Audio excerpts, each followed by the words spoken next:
بسم الله الرحمن الرحيم. إن الحمد لله نحمده ونستعينه ونستغفره ونؤمن به ونتوكل عليه ونعوذ بالله من شرور أنفسنا ومن سيئات أعمالنا. من يهده الله فلا مضل له ومن يضلله فلا هادي له وأشهد أن لا إله إلا الله وأشهد أن محمدًا عبده ورسوله. أما بعد فإن خير الحديث كتاب الله وخير الهدي هدي محمد صلى الله عليه وسلم وشر الأمور محدثاتها وكل محدثة بدعة وكل بدعة ضلالة وكل ضلالة في النار. فأعوذ بالله من الشيطان الرجيم. بسم الله الرحمن الرحيم. قاف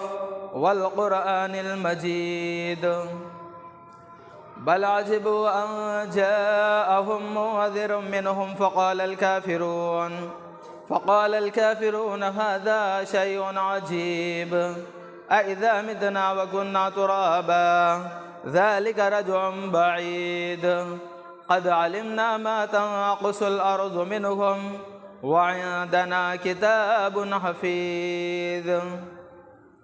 بل كذبوا بالحق لما جاءهم فهم في أمر مريج.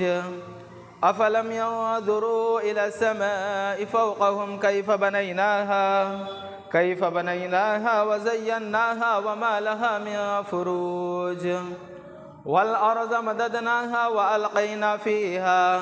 وألقينا فيها رواسي وأنبتنا فيها من كل زوج بهيج تبصرة وذكرى لكل عبد منيب. ونزلنا من السماء ماء مباركا فأنبتنا به جنات وحب الحصيد والنخل باسقات لها طلع نضيد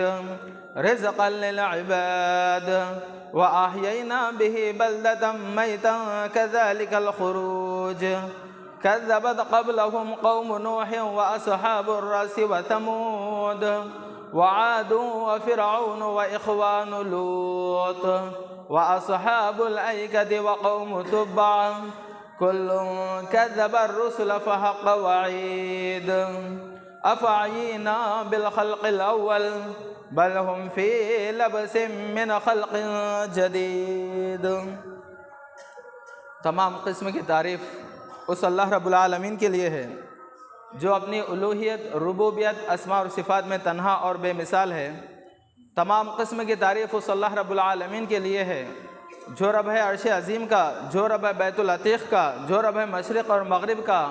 جو رب ہے آسمان اور زمین کا، جو رب ہے سارے جہانوں کا. تمام قسم کی تعریف اس اللہ رب العالمین کے لیے ہے جو اپنے بندوں پر بڑا مہربان ہے اور بڑا رحم کرنے والا ہے. تمام قسم کی تعریف اس اللہ رب العالمین کے لیے ہے جس نے حضرت آدم اور حضرت حوا علیہم السلام کے ذریعے سے تمام انسانیت کو پیدا کیا ہے. تمام قسم کی تعریف اس اللہ رب العالمین کے لیے ہے جس نے توبہ کا دروازہ موت تک کھلا رکھا ہے.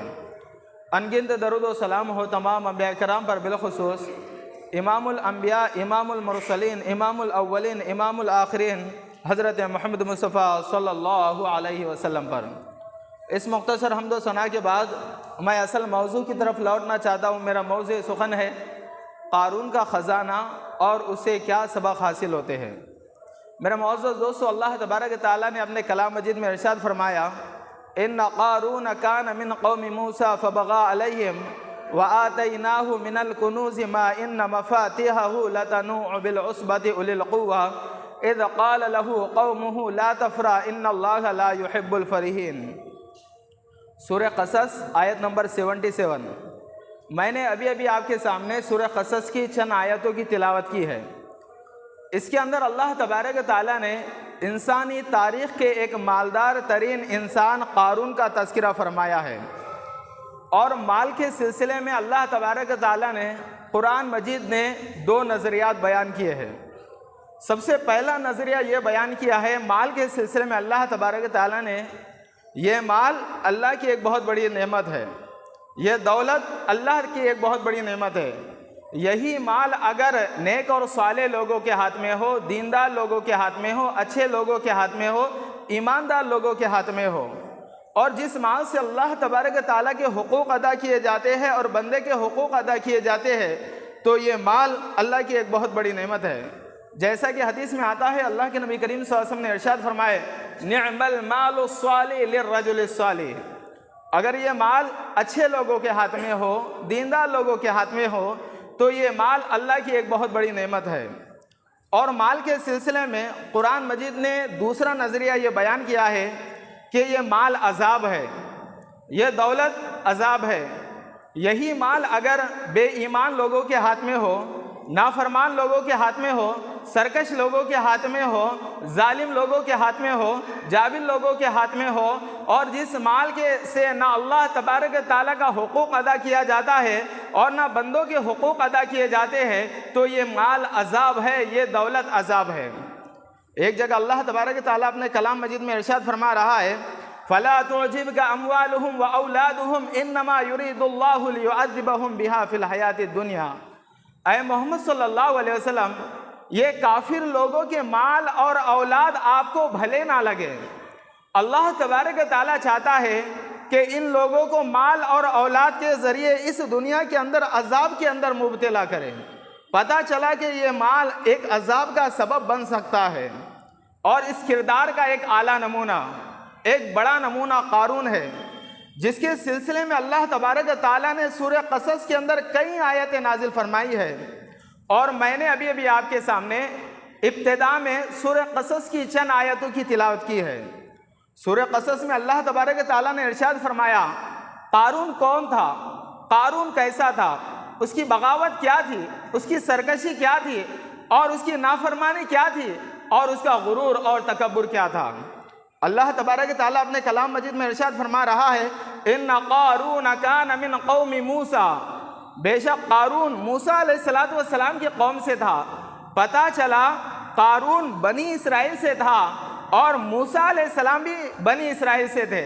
اور بنی اسرائیل کے تمام لوگ مسلمان تھے۔ تو پتہ چلا کہ قارون اسلام کے اوپر قائم رہتا، مگر وہ حضرت موسیٰ علیہ السلام کی قوم سے ہونے کے باوجود فبغا علیہم،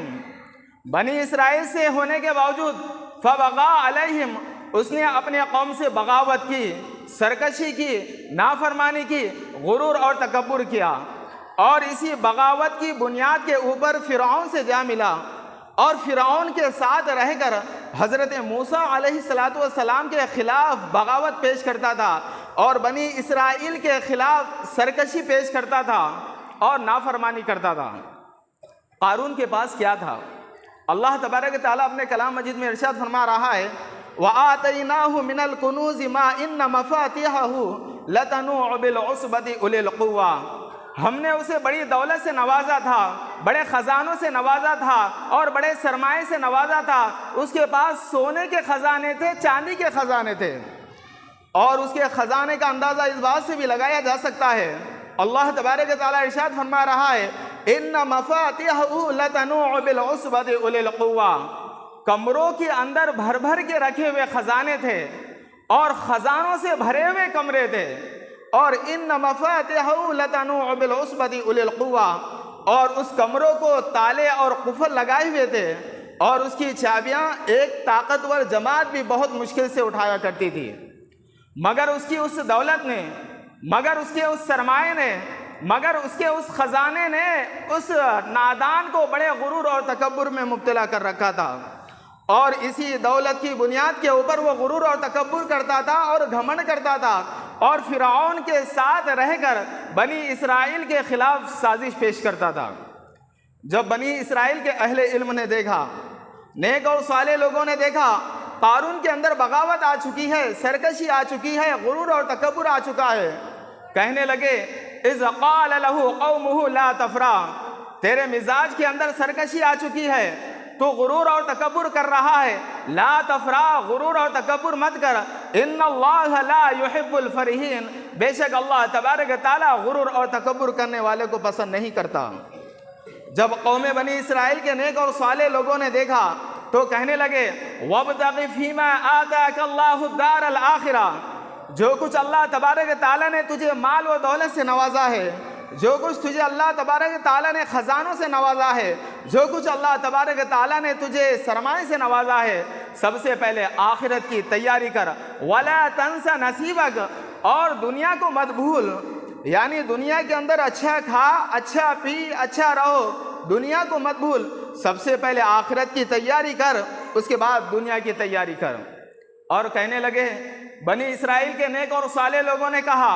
کہ وَأَحْسِن كَمَا أَحْسَنَ اللَّهُ إِلَيْكَ وَلَا تَبْغِ الْفَسَادَ فِي الْأَرْضِ، جس طرح اللہ تبارک تعالیٰ نے تجھ کو دے کر تیرے اوپر ایک بہت بڑا احسان کیا ہے، اسی طرح تو اللہ تبارک تعالیٰ کی مخلوق کے اوپر دے کر تو احسان کر۔ وَأَحْسِن كَمَا أَحْسَنَ اللَّهُ إِلَيْكَ وَلَا تَبْغِ الْفَسَادَ فِي الْأَرْضِ،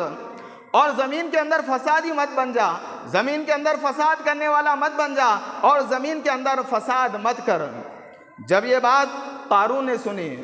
تو کہنے لگا، قالا، تو اس کے بعد کہا، یہ جو کچھ میرا مال ہے، یہ جو کچھ میرا خزانہ ہے، یہ جو کچھ میرا سرمایہ ہے، میں نے اس کو اپنے علم کی بنیاد پر کمایا ہے، اور اپنے ہنر کی بنیاد پر کمایا ہے، اپنے تجربے کی بنیاد پر کمایا ہے۔ تو اللہ تبارک تعالیٰ نے ارشاد فرمایا، اولم یعلم ان اللہ قد اہلک من قبلہ من القرون من هو اشد منہ قوۃ واکثر جمعا، کیا یہ نادان نہیں جانتا ہے کہ اس سے پہلے بہت سارے لوگ مالدار آئے تھے، اس سے پہلے بہت سارے خزانے والے آئے تھے، اس سے پہلے بہت زیادہ طاقتور آئے تھے، اللہ تبارک تعالیٰ نے تمام لوگوں کو ہلاک اور برباد کر دیا۔ اس کے بعد قرآن مجید قارون کے ایک ہلکے سے واقعے کی طرف اشارہ کرتے ہوئے کہتا ہے کہ ایک مرتبہ قارون کو اپنی دولت، اپنے خزانے اور اپنے مال کی نمائش کا شوق چڑھا۔ اس نے چاہا اپنے قدم، اپنے حشم، اپنے نوکر، اپنے چاکر کی لوگوں کے سامنے نمائش پیش کرے۔ قرآن مجید کہتا ہے کہ فخرج علی قومہ فی زینتہ، ایک مرتبہ قارون سجا ہوا، نوکروں سے لدا ہوا، اور اپنے خزانوں کے ساتھ زمین کے اوپر نکل گیا، غرور کر رہا تھا، تکبر کر رہا تھا، گھمنڈ کر رہا تھا، اور زمین کے اوپر اترا کر چل رہا تھا۔ جب لوگوں نے دیکھا، اس کے مال کو دیکھا، اس کے خزانے کو دیکھا، تو دنیا دار لوگ کھڑے ہو گئے، اس کا استقبال کرنے لگے اور اس سے محبت کرنے لگے، اور محبت میں یہ الفاظ کہی، قال الذين يريدون الحیات الدنیا یا لیت لنا مثل ما اوتی قارون، کاش کہ ہمیں بھی ایسی دولت مل جاتی جس طرح قارون کو دولت ملی ہے، کاش کہ ہمیں اس طرح خزانہ مل جاتا جس طرح قارون کو خزانہ ملا ہے، کاش کہ ہمیں اسی طرح سرمایہ مل جاتا جس طرح قارون کو سرمایہ ملا ہے۔ انہ لذو حظ عظیم، بے شک وہ تو بڑے نصیب والا ہے۔ قرآن مجید کہتا ہے جب دنیا دار لوگوں نے یہ بات کہی، جب دنیا دار لوگوں نے اس کے ظاہری چمک دمک دیکھ کر اش کر رہے تھے اور دنیا کی خواہش، تمنا اور آرزو کر رہے تھے، بنی اسرائیل کے قوم کے نیک اور صالح لوگ، علم والے لوگوں نے کہا کہ تم لوگ کیسی تمنا کر رہے ہو، کیسی خواہش کر رہے ہو، کیسی آرزو کر رہے ہو، جبکہ تمہیں دنیا چھوڑ کر اس آخرت کی تمنا کرنا چاہیے جس کو اللہ تبارک تعالیٰ نے اپنے مومن بندوں کے ہاتھ سے تیار کر رکھا ہے۔ وَمَا يُلَقَّاهَا إِلَّا الصَّابِرُونَ، جو دنیا میں رہ کر صبر کرتے ہیں، اللہ تبارک تعالیٰ کی اطاعت اور عبادت کرتے ہیں، اللہ تبارک تعالیٰ نے ان کے لیے اپنے پاس اجر و ثواب تیار کر رکھا ہے۔ میرے معزز دوستو، قرآن مجید کہتا ہے کہ ایک طرف دنیا دار لوگ قارون کا خزانہ دیکھ کر خواہش کر رہے تھے، تمنا کر رہے تھے، آرزو کر رہے تھے، اور دوسری طرف اہل علم ان کو سمجھا رہے تھے، اور تیسری طرف قارون غرور کرتا ہوا، تکبر کرتا ہوا، گھمنڈ کرتا ہوا، اور اس زمین کے اوپر اترا کر چل رہا تھا۔ اللہ تبارک تعالیٰ کو یہ اس کا گھمنڈ اتنا زیادہ ناپسند آیا، اتنا زیادہ ناپسند آیا کہ اللہ تبارک تعالیٰ نے اس کو اس کے محل کے ساتھ، اس کے خزانے کے ساتھ زمین میں دھسا دیا۔ اللہ تبارک تعالیٰ ارشاد فرما رہا ہے فخسفنا به وبداره الارض، پس ہم نے اس کو اس کے محل کے ساتھ، اس کے خزانے کے ساتھ اور اس کے گھر کے ساتھ زمین میں دھسا دیا۔ فما كان له من فئة ينصرونه من دون اللہ، جب اللہ تبارک و تعالیٰ کا عذاب آیا، جب اللہ تبارک و تعالیٰ کی پکڑ آئی، تو کوئی گروہ، کوئی پارٹی، کوئی لیڈر اور کوئی جماعت ایسی نہیں تھی کہ وہ قارون کی مدد کر سکے، اور نہ خود قارون اپنے آپ کی مدد کر سکا۔ اس کے بعد قرآن مجید کہتا ہے کہ جب دنیا دار لوگوں نے قارون کو دیکھا، وہ دنیا زمین کے اندر دھس گیا ہے، عذاب الہی کا مستحق بن گیا ہے، اور اللہ تبارک و تعالیٰ کے عذاب نے اس کو پکڑ لیا ہے، زمین نے اسے نگل لی ہے۔ کل تک جو لوگ کہہ رہے تھے یا لیت لنا مثل ما اوتی قارون، کاش کہ ہمیں ایسا خزانہ مل جاتا جس طرح قارون کو خزانہ ملا ہے، کاش کہ ہمیں ایسی دولت مل جاتی جس طرح قارون کو دولت ملی ہے، جب آج ان لوگوں نے یہ عذاب کو دیکھا تو کہنے لگے ہم لوگوں نے سمجھ گیا ہے، ہم لوگ سمجھ گئے ہیں جب اللہ تبارک و تعالیٰ کسی کو نہیں دیتا ہے تو اس کے اوپر اللہ تبارک و تعالیٰ کا ایک بہت بڑی حکمت ہوتی ہے، احسان ہوتا ہے۔ لولا امن اللہ علینا لخسف بنا، اگر اللہ تبارک و تعالیٰ ہمیں بھی اسی طرح دولت دیتا جس طرح قارون کو دولت دی ہے، اگر اللہ تبارک و تعالیٰ ہمیں بھی اس طرح خزانہ دیتا جس طرح قارون کو خزانہ دیا ہے، تو آج ہم بھی قارون کی طرح زمین میں دھسا دیے جاتے۔ وَإِكَأَنَّهُ لَا يُفْلِحُ الْكَافِرُونَ، اور جانتے نہیں ہو کہ اللہ تبارک و تعالیٰ کافروں کو اور ناشکرے لوگوں کو ہدایت نہیں دیتا۔ میرے معزز دوستو، سورہ قصص کے اندر اللہ تبارک و تعالیٰ نے قارون کا تذکرہ فرمایا ہے، اور قارون کے تذکرے سے، قارون کے سبق سے، قارون کے واقعے سے ہمیں بہت سارے سبق ملتے ہیں۔ سب سے پہلا سبق ہمیں یہ ملتا ہے کہ یہ مال اللہ کی ایک بہت بڑی نعمت ہے، یہی مال اگر غلط لوگوں کے ہاتھ میں چلا جائے تو یہ مال مصیبت ہے، یہ مال عذاب ہے۔ جس مال کو پانے کے بعد انسان اللہ تبارک و تعالیٰ کو بھلا دے وہ مال مصیبت ہے، وہ مال عذاب ہے۔ جس مال کو پانے کے بعد انسان اپنی آخرت کو بھلا دے وہ مال مصیبت ہے، وہ مال عذاب ہے۔ جس مال کو پانے کے بعد انسان دنیا دار بن جائے وہ مال مصیبت ہے، وہ مال عذاب ہے۔ میرے معزز دوستو، جب مال آتا ہے،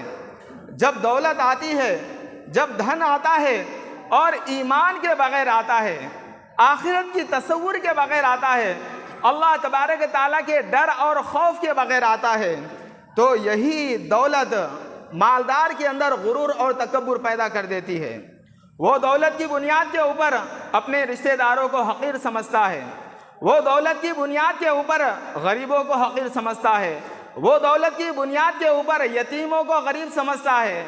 وہ دولت کی بنیاد کے اوپر مسجدوں کو اور مدرسے کو حقیر سمجھنے لگتا ہے، اور ہمیشہ احساس برتری میں جیتا ہے۔ ہونا تو یہ چاہیے کہ مومنانہ کردار ادا کرے، اخلاق والے کردار ادا کرے۔ اگر ہمارے اندر مال و دولت ہے،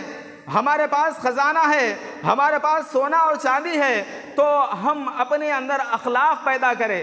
اپنے اندر عاجزی، انکساری اور تواضع کو پیدا کریں۔ مال آنے کے باوجود اپنی گردن کو جھکا کر چلے، مال آنے کے باوجود اپنے سینے کو جھکا کر چلے، مال آنے کے باوجود اپنی نگاہوں کو جھکا کر چلے۔ اگر ہم لوگ مال آنے کے بعد کسی کو حقیر نگاہوں سے دیکھتے ہیں تو سمجھ جاؤ کہ یہ ذہنیت قارونی ذہنیت ہے، اور مال کے فتنے سے بچو، اور مال کے راستے سے جو غرور اور تکبر آ رہا ہے اس کے فتنے سے بچو۔ میرے معزز دوستو، قارون کے خزانے سے دوسرا اور بڑا سبق ہمیں یہ ملتا ہے کہ اگر اللہ تبارک تعالیٰ نے کسی آدمی کو دولت سے نوازا ہے، خزانے سے نوازا ہے، تو اس مال و دولت کو اللہ تبارک تعالیٰ کی طرف منسوب کرنا چاہیے اور کہنا چاہیے یہ مال اللہ تبارک تعالیٰ نے مجھے دیا ہے، یہ دولت اللہ تبارک تعالیٰ نے مجھے دی ہے، یہ خزانہ اللہ تبارک تعالیٰ نے مجھے دیا ہے، اور اللہ تبارک تعالیٰ کا شکر ہے، اللہ تبارک تعالیٰ کا احسان ہے کہ اس نے مجھے مال و دولت سے نوازا ہے۔ اس مال کو اپنے ذہن کی طرف منسوب نہیں کرنا چاہیے، اپنی صلاحیت کی طرف منسوب نہیں کرنا چاہیے، اپنے علم کی طرف منسوب نہیں کرنا چاہیے، اپنے ہنر کی طرف منسوب نہیں کرنا چاہیے۔ اگر ہم لوگ کہتے ہیں یہ مال میں نے اپنے ذہن سے کمایا ہے، یہ دولت میں نے اپنی محنت سے کمایا ہے، تو یہ غرور اور تکبر ہے، اور یہی غرور اور تکبر انسان کو ایک نہ ایک دن ضرور ضرور لے ڈوبتا ہے۔ میرے معزز دوستو، شکر گزاری کی علامت یہ ہوتی ہے کہ جب اللہ تبارک و تعالیٰ کسی آدمی کو کوئی نعمت سے نوازتا ہے، کوئی دولت سے نوازتا ہے، تو وہ آدمی اس دولت کو اللہ تعالیٰ کی طرف منسوب کرتا ہے۔ ٹھیک ہے علم میرا تھا، ٹھیک ہے محنت میری تھی، ٹھیک ہے صلاحیت میری تھی، ٹھیک ہے کام میں نے کیا تھا، مگر اس علم کا دینے والا اللہ تبارک و تعالیٰ ہے، صلاحیت کا دینے والا اللہ تبارک و تعالیٰ ہے، محنت کا کرانے والا اللہ تبارک و تعالیٰ ہے۔ اگر ہم لوگ کہتے ہیں یہ خزانہ ہے، جو کچھ ہے میں نے اپنے علم کے ذریعے کمایا، میں نے اپنی محنت کے ذریعے کمایا، تو سمجھ جاؤ کہ یہ قارونی ذہنیت ہے۔ کیونکہ جب اہل علم نے کہا یہ جو کچھ مال ہے تو اس کو اللہ تبارک و تعالیٰ نے دیا ہے، قارون کہنے لگا قال انما اوتیتہ علی علم عندی، یہ جو کچھ میرا مال ہے، یہ جو کچھ میرا خزانہ ہے، یہ جو کچھ میرا سرمایہ ہے، میں نے اسے علم کی بنیاد پر کمایا تھا، میں نے اپنے ہنر کی بنیاد پر کمایا تھا، میں نے اسے اپنے منصوبے کی بنیاد پر کمایا تھا۔ شاکر بندے حضرت سلیمان علیہ السلام کو دیکھو کہ ان کے محل کے اندر کیسی غیر معمولی صلاحیتیں رکھی ہوئی تھی۔ ان کا محل فلسطین کے اندر موجود تھا، اور ملک بلقیس کا تخت یمن کے اندر موجود تھا۔ 1500 کلومیٹر جانا، 1500 کلومیٹر آنا تھا، یعنی 3000 کلومیٹر کا فاصلہ تھا، اور وہ تخت محل کے اندر لانا موجود تھا۔ حضرت سلیمان علیہ السلام نے کہا کہ کون لائے گا؟ تو ایک آدمی نے کہا اللہ تبارک تعالیٰ نے مجھے ایسا علم دیا ہے کہ پلک جھپکنے کے برابر وہ تخت میں آپ کے سامنے لا کر پیش کرتا ہوں۔ اسے حکم دیا گیا، وہ پلک جھپکنے کے برابر 3000 کلومیٹر کا فاصلہ طے کر کے وہ تخت فلسطین میں لایا گیا۔ اس کے باوجود حضرت سلیمان علیہ السلام کہتے ہیں ھذا من فضل ربی لیبلونی اشکر ام اکفر، یہ میرے اللہ تبارک تعالیٰ کا شکر ہے، اس کا احسان ہے کہ اس نے مجھ کو یہ صلاحیت دیا ہے، اور اللہ تبارک تعالیٰ اپنے بندوں کو آزمانا چاہتا ہے کہ کون شکر گزاری کرتا ہے، کون شکری گزاری نہیں کرتا۔ میرے معزز دوستو، بتانے کا مقصد یہ ہے اگر اللہ تبارک تعالیٰ نے ہم کو دولت دیا ہے تو اس دولت کو اللہ تعالیٰ کی طرف منسوب کرے، اور یہ کہے کہ میں کچھ بھی نہیں ہوں، میری منصوبہ بندی کچھ بھی نہیں ہے، میرا علم کچھ بھی نہیں ہے، میرا ہنر کچھ بھی نہیں ہے، جو کچھ ہے اللہ تبارک تعالیٰ ہے۔ اللہ تبارک تعالیٰ نے اپنے رحم سے، اپنے فضل سے، اپنے کرم سے دیا ہے۔ اگر ایک آدمی یہ دعویٰ کرتا ہے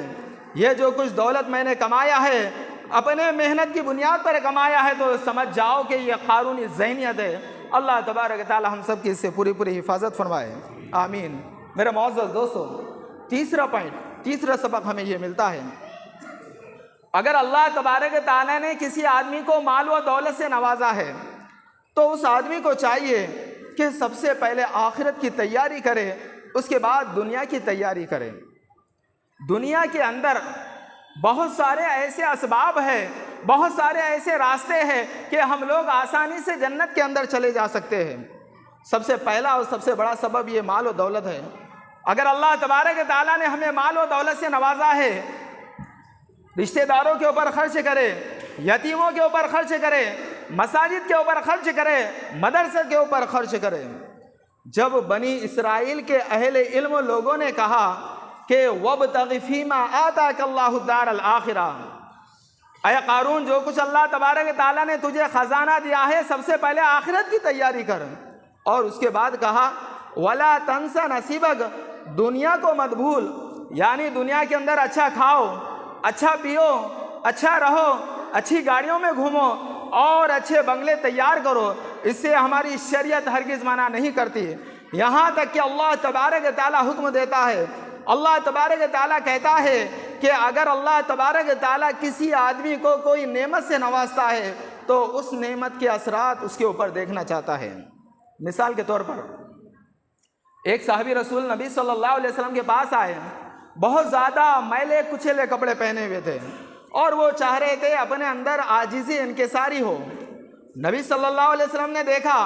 نبی صلی اللہ علیہ وسلم سمجھ گئے یہ صاحب حیثیت ہے، ان کے پاس مال و دولت ہے، ان کے پاس بہت کچھ ہے، مگر یہ میلے کچیلے کپڑے پہنے ہوئے ہیں۔ نبی صلی اللہ علیہ وسلم نے ان کی طرف دیکھنا گوارا نہیں کیا۔ وہ صحابی رسول سمجھ گئے، فوراً اٹھے، گھر پر گئے، کپڑے بدلا، اچھے کپڑے پہنے، عطر وغیرہ لگایا، نبی صلی اللہ علیہ وسلم کے پاس آئے۔ نبی صلی اللہ علیہ وسلم خوش ہو گئے اور کہنے لگے جب اللہ تبارک تعالیٰ کسی آدمی کو کوئی دولت سے نوازتا ہے تو کوئی نعمت سے نوازتا ہے تو اللہ تبارک تعالیٰ اس نعمت کے اثرات اس کے اوپر دیکھنا چاہتا ہے۔ بتانے کا مقصد یہ ہے کہ اگر اللہ تبارک تعالیٰ نے ہمیں دولت سے نوازا ہے، ہمیں مال سے نوازا ہے، ہمیں سرمایہ سے نوازا ہے، ہمارے پاس سونا اور چاندی ہے، تو سب سے پہلے آخرت کی تیاری کرے، اس کے بعد دنیا کو نہ بھولے۔ دنیا کے اندر اچھا کھاؤ، اچھا پیو، اچھا رہو، اچھی گاڑیوں میں گھومو اور اچھے بنگلے تیار کرو، اللہ تبارک تعالیٰ اس سے تم کو ہرگز منع نہیں کرتا۔ میرے معزز دوستو، چوتھا پوائنٹ ہمیں یہ ملتا ہے، چوتھا سبق ہمیں یہ ملتا ہے، اگر اللہ تبارک تعالیٰ نے کسی آدمی کو مال و دولت سے نوازا ہے تو اسے چاہیے کہ کنجوسی نہ کرے، اپنے رشتہ داروں کے اوپر خرچ کرے، غریبوں کے اوپر خرچ کرے۔ اگر اللہ تبارک تعالیٰ نے مال و دولت سے نوازا ہے اور ہم لوگ خزانہ بنا کر رکھتے ہیں اور اس مال و دولت کو نہیں خرچ کرتے، اور اگر ہم لوگ کنجوسی کرتے ہیں تو اللہ تبارک تعالیٰ اس مال و دولت کی برکت کو ختم کر دیتا ہے، برکت کو اٹھا لیتا ہے۔ جب بنی اسرائیل کے اہل علم نے دیکھا کہ یہ خزانہ تیار کر رکھا ہوا ہے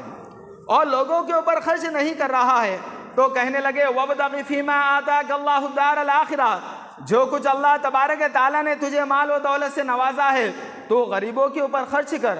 تو مسکینوں کے اوپر خرچ کر، تو اپنے رشتہ داروں کے اوپر خرچ کر، یہاں تک کہ اپنے اوپر بھی خرچ کرنے کا حکم ہے۔ اللہ تبارک تعالیٰ ارشاد فرما رہا ہے وَمَا أَنفَقْتُم مِّن شَيْءٍ فَهُوَ يُخْلِفُهُ، اگر تم لوگ اللہ تبارک تعالیٰ کے راستے میں خرچ کرو گے، اگر تم لوگ اللہ تبارک تعالیٰ کے راستوں میں دو گے تو اللہ تبارک تعالیٰ کا وعدہ ہے کہ اللہ تبارک تعالیٰ تمہیں بڑا چڑھا کر اور زیادہ دیں گا۔ میرے معزز دوستو،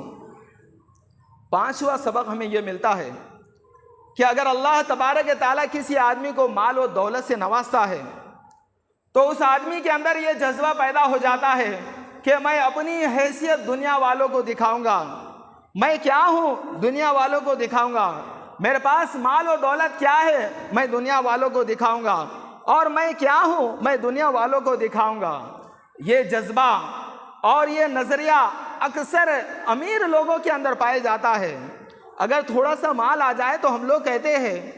کہ شادی بیاہ کا موقع آ جائے، عید کا موقع آ جائے، کوئی خوشی کا موقع آ جائے تو میں اپنی حیثیت دنیا والوں کو دکھانے والا ہوں اور بتانے والا ہوں کہ میں کیا ہوں اور میں کتنا پیسہ خرچ کرتا ہوں۔ اگر اللہ تبارک تعالیٰ نے تم لوگوں کو مال و دولت سے نوازا ہے، اپنے اوپر خرچ کرو، اپنے اہل و عیال پر خرچ کرو اور اپنے دولت کی نمائش ہرگز مت کرو۔ اس کی وجہ یہ ہے کہ اگر کوئی آدمی اپنی دولت کی نمائش کرتا ہے تو اس کے اتنے ہی زیادہ دشمن پیدا ہوتے ہیں۔ اور دوسری بات، ایک مرتبہ قارون کو یہی ذہن چڑھا، یہی سوچ آ گئی کہ میں اپنی حیثیت دنیا والوں کو دکھاؤں گا، میں کیا ہوں، میری دولت کیا ہے۔ ایک مرتبہ سجا ہوا، نوکروں سے لدا ہوا اور اپنے ساتھ سونا چاندی کے ساتھ زمین کے اوپر اتر گیا، غرور کر رہا تھا، تکبر کر رہا تھا، گھمنڈ کر رہا تھا اور لوگوں کو یہی بتانے کے لیے اتر گیا تھا کہ میں کیا ہوں، میری حیثیت کیا ہے، میرے پاس کیا ہے۔ تو اللہ تبارک تعالیٰ نے فَخَسَفْنَا بِهِ وَبِدَارِهِ الْأَرْضِ، اللہ تبارک تعالیٰ نے اس کو اس کے محل کے ساتھ زمین میں دھسا دیا ہے۔ اگر اللہ تبارک تعالیٰ نے تم لوگوں کو مال و دولت سے نوازا ہے تو اس کی نمائش مت کرو۔ اگر اللہ تبارک تعالیٰ نے ہم لوگوں کو مال و دولت سے نوازا ہے اور ہمارے ذہن کے اندر یہ بیٹھ چکا ہے ہم اپنی حیثیت دنیا والوں کو بتانے والے ہیں تو سمجھ جاؤ کہ یہ قانونی ذہنیت ہے۔ اللہ تبارک تعالیٰ ہم سب کی اس سے پوری پوری حفاظت فرمائے، آمین۔ میرے معزز دوستو، قارون کے خزانے سے چھٹا پوائنٹ اور چھٹا سبق ہمیں یہ ملتا ہے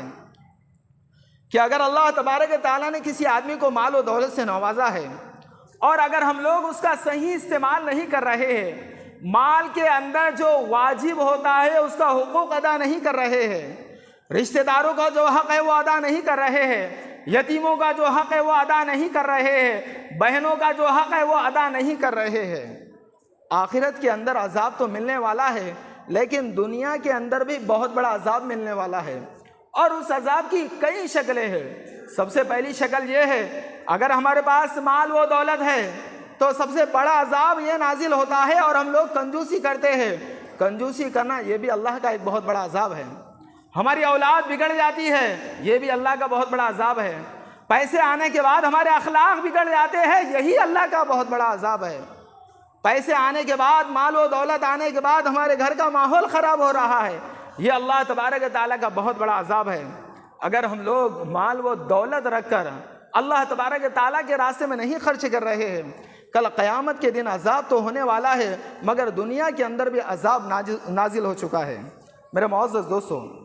ساتواں سبق ہمیں یہ ملتا ہے، اگر اللہ تبارک و تعالیٰ نے کسی آدمی کو نعمت سے نہیں نوازا ہے، نعمت کا نہیں ملنا یہ بھی اللہ کی ایک بہت بڑی نعمت ہے۔ آدمی چاہتا ہے کہ اسے مال ملے، دولت ملے، عزت ملے، شہرت ملے، عہدہ ملے، منصب ملے، اور آدمی عہدے کے لیے، منصب کے لیے، شہرت کے لیے، عزت کے لیے بہت ساری محنت کرتا ہے، کوشش کرتا ہے، اور اللہ تبارک و تعالیٰ اس کو کامیاب اور کامران کر دیتا ہے۔ مگر جب عہدہ آتا ہے، جب کوئی منصب آتا ہے، جب کوئی سیٹ کے اوپر بیٹھتا ہے، تو اس کے بعد اس کے پاس بہت سارے مشکلات آتے ہیں، بہت سارے پریشانیاں آتے ہیں۔ وہ سوچتا ہے کاش کہ مجھے عہدہ نہ ملتا تو اچھی بات ہوتی۔ اگر اللہ تبارک و تعالیٰ نے کسی آدمی کو مال و دولت سے نوازا ہے، اس کے پیچھے بہت سارے مشکلات ہیں، بہت سارے پریشانیاں آتے ہیں، بہت سارے بیماریاں آتے ہیں، بہت سارے تکالیف آتے ہیں۔ آدمی کہنے لگتا ہے کاش کہ یہ مال و دولت نہیں ملتی، کم سے کم سکون تو حاصل کرتا۔ جب قوم بنی اسرائیل کے لوگوں نے دیکھا کہ قارون زمین کے اوپر نکل گیا ہے، سنورتا ہوا، بنتا ہوا زمین کے اوپر نکل گیا ہے، تو کہنے لگے یا لیت لنا مثل ما اوتی قارون۔ سب سے پہلے ان لوگوں نے کہا کاش کہ ہمیں بھی ایسی دولت مل جاتی، ہم بھی عیش کرتے، کاش کہ ہمیں بھی ایسا خزانہ مل جاتا، ہم بھی عیش کرتے۔ پھر دوسرے دن ان لوگوں نے دیکھا یا اسی وقت دیکھا فَخَسَفْنَا بِهِ وَبِدَارِهِ الْأَرْضِ، اللہ تبارک و تعالیٰ نے اس کو اس کے محل کے ساتھ زمین میں دھسا دیا۔ تو کہنے لگے لولا امن اللہ علینا لخسف بنا، اللہ تبارک و تعالیٰ کا شکر احسان ہے، اگر اللہ تبارک و تعالیٰ ہم کو دولت دیتا اور اللہ تبارک و تعالیٰ ہم کو سرمایہ دیتا، اللہ تبارک و تعالیٰ ہم کو خزانہ دیتا، تو اسی طرح ہم لوگ زمین میں دھسا دیے جاتے جس طرح قارون زمین میں دھسا دیا گیا ہے۔ یعنی بتانے کا مقصد یہ ہے، یہ مال و دولت کا نہیں ملنا بھی ایک بہت بڑی نعمت ہے۔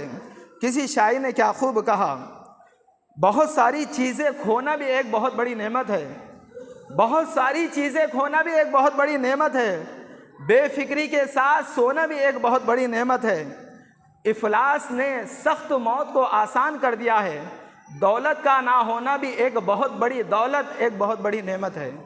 آخر میں اللہ تعالیٰ سے دعا کرتا ہوں کہ اللہ تبارک تعالیٰ ہم سب کو سننے سے زیادہ، کہنے سے زیادہ عمل کرنے کی توفیق عطا فرمائے، آمین۔ یا اللہ جتنے میرے مسلمان بھائی پریشان ہیں ان کے پریشانی کو دور عطا فرمائے، جو مقروض ہیں ان کے قرض کی بہترین شکلیں مہیا پیدا فرما، یا اللہ جن کے گھر میں نوجوان لڑکیاں بیٹھی ہوئی ان کے نکاح کا انتظام فرما، یا اللہ جتنے بھی میرے مسلمان بھائی تیرے زیر زمین ہو چکے ہیں تمام مسلمانوں کی مغفرت فرما، یا اللہ تمام مسلمانوں کو قبر کے عذاب سے بچا، یا اللہ تمام مسلمانوں کو جہنم کے عذاب سے بچا، یا اللہ تمام مسلمانوں کو پل صراط کے راستے پر بجلی کی طرح گزار دے،